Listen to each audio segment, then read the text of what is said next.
Welcome back to Startup Hacks. So a new report is out showing that office spaces are emptier than ever.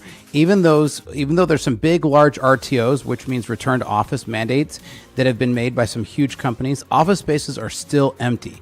So despite a recent push to enforce RTO policies, offices have never been this vacant. Moody's report showed that 20.4% of office spaces in the 50 largest metro areas in the U.S. were empty in the fourth quarter of last year. Now, that represents a new high and a sign that plenty of companies still don't mind if employees get their work done at home in their pajamas. Now, I want to dive into my thoughts around RTO, work from home, and where I see the market shifting, and I think I see new norms and something that's different with the mainstream news. So let's dive into this today.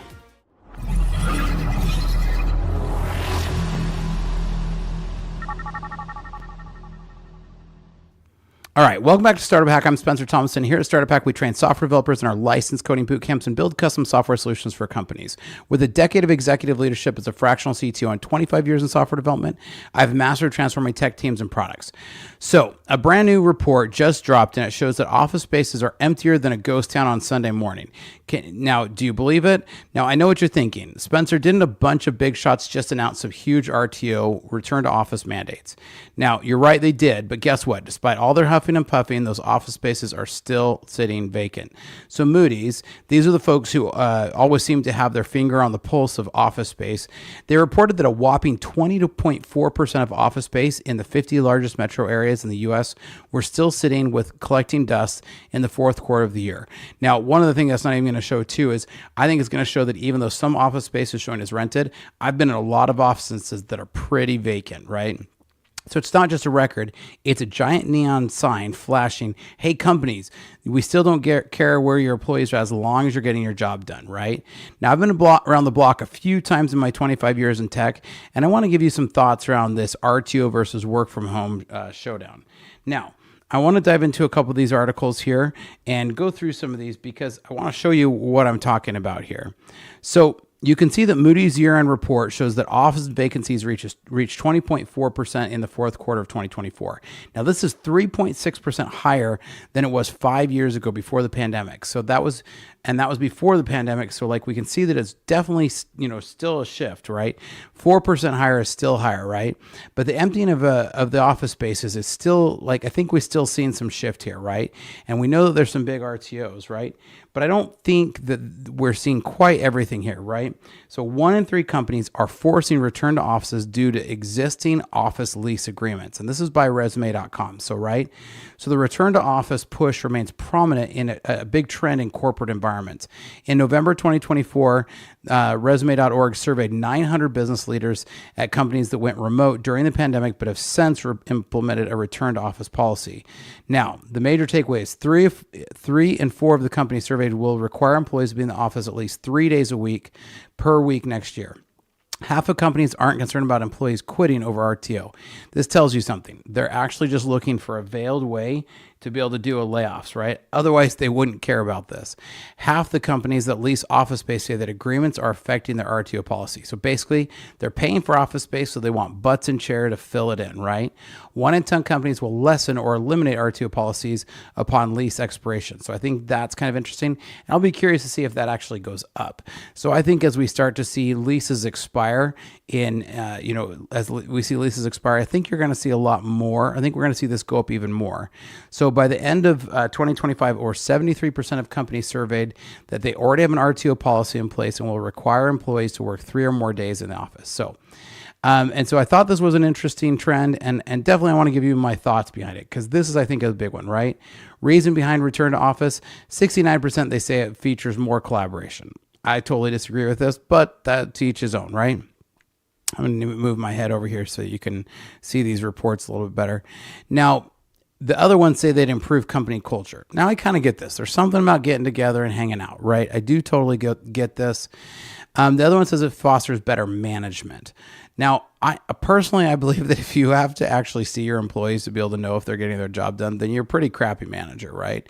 The last one is 40% says they need to use the paid office space, right? If I got office space, I want to make sure that I'm using it, right? So I think this is one of the big things, and this I think is going to be part of this, right? That's going to be really interesting. Is when companies last sign their lease agreement. So a lot of them signed before 2027, and some have even signed since 2023 and 2024. But I think as you start to see some of these between 2017 and 2022 start expiring, I think you're going to see a lot more people figure out, the see more people shifting to work from home, or at least a hybrid, right? Because an impact of a lease agreement on the return to office policy here, right? These people are saying it's a major impact, some impact, right? So of those, over 50% are saying that the lease has a lot to do with that. Now, I know recently we heard that Amazon had to delay some of its full RTO because some of the employees didn't have enough office space for everybody. I think this is really comical because I think it goes to show how out of touch some upper management can be when they're like, hey, everybody needs to come back to the office, but they didn't actually run the numbers to make sure they had enough space for everybody to come back to the office. So that kind of cracks me up just a little bit. So I had a good chuckle out of this one. This one I also thought was interesting because, Amazon had to delay some of that, right? But this I think is really interesting because Amazon's return to office mandate is a massive failure of imagination. And I agree with this person.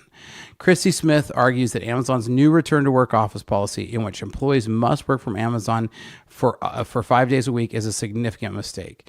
And they go on to talk about here that, like, look, RTO just drives away talent, right? The really good people are not going to want to be babysat, right? Like this, right? And a recent survey from Upwork revealed that among the C-suite leaders who enforce RTO policies, 63% saw women disproportionately quit as a result, right? And I think that kind of goes, pretty interesting to work, right? Now, the Amazon, like many other companies mandating a return to the office, seems stuck in a pre-pandemic mindset where productivity is measured by physical presence. I couldn't agree with this more.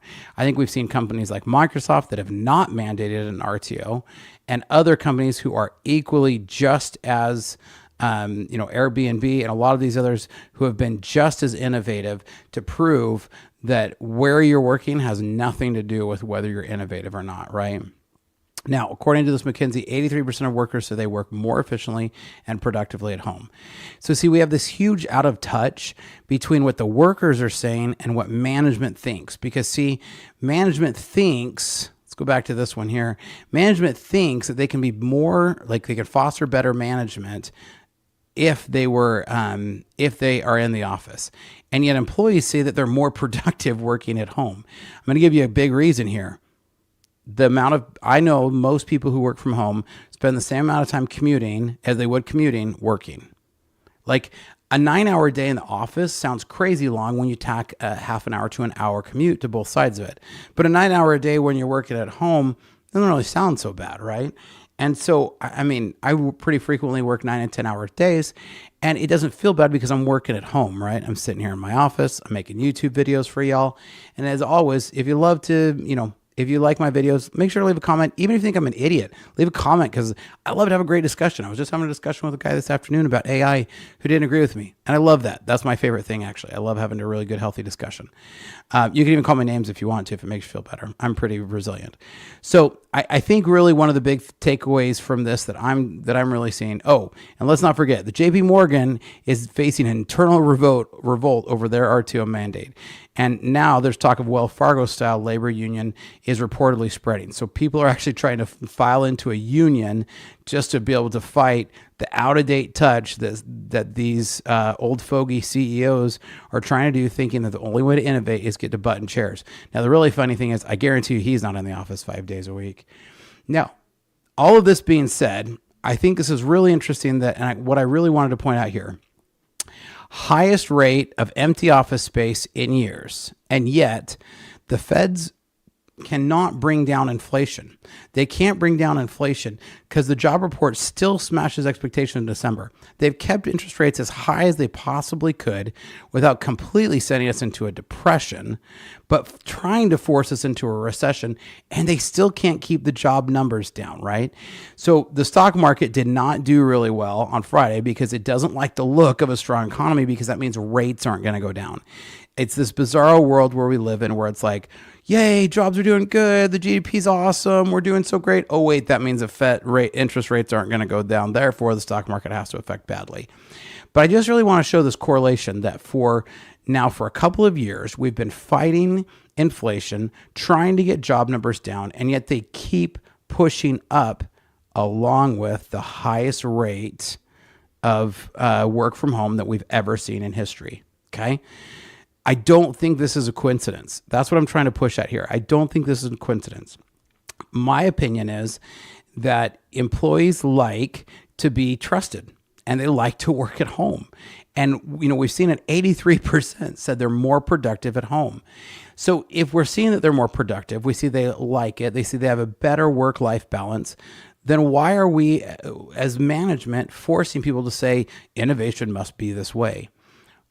I am a big fan that with AI tools come, here with the ability to be able to work more innovatively.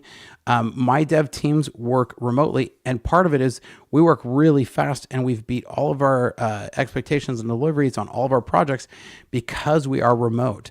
I'm a huge believer that innovation can happen when you foster the right people and empower them to build awesome things.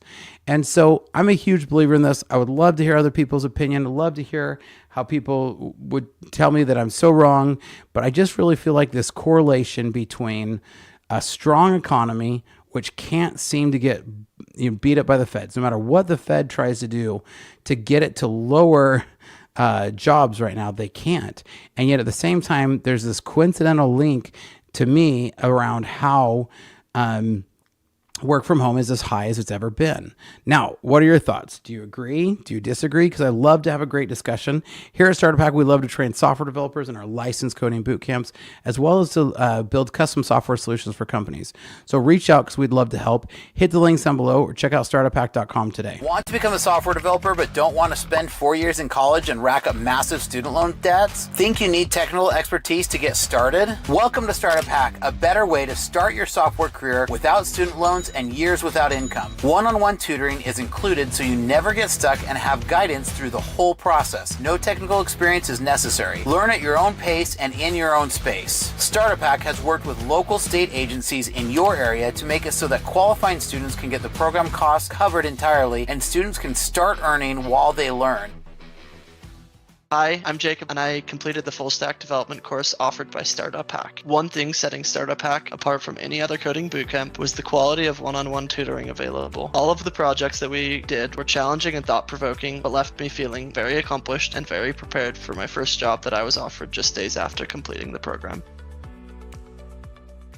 Hello, I'm Tom, and I completed the full stack development course offered by Startup Hack, and I must say that it was an excellent experience. The tutors is what set this course apart from others. They were knowledgeable, experienced, and always available to help provide me with guidance and support. Do not hesitate to take advantage of this affordable and efficient software development course. Complete our 3-month coding bootcamp, gain hands-on experience, and land a paid internship. With 2 years of experience, on average, our graduates are making over $80,000 per year. The 3-month program includes technologies from Microsoft, Google, and Facebook. No debt, just a quick path to earning. Check out startuphack.com to code